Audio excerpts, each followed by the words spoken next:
Hello everybody, today we will talk about how to fix or how to solve Snapchat was unable to open the camera. To know how to fix or how to solve Snapchat was unable to open the camera, you should just go to settings. When you'll find this page, you will enter to apps, default apps, app settings.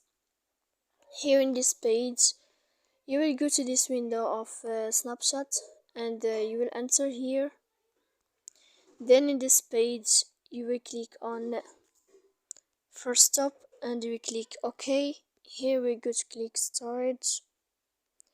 When you'll find this list, you will enter to clear cache, and in the end you can go to Wi-Fi and you will turn off your Wi-Fi. So please don't forget to support us by like and subscribe. See you next time.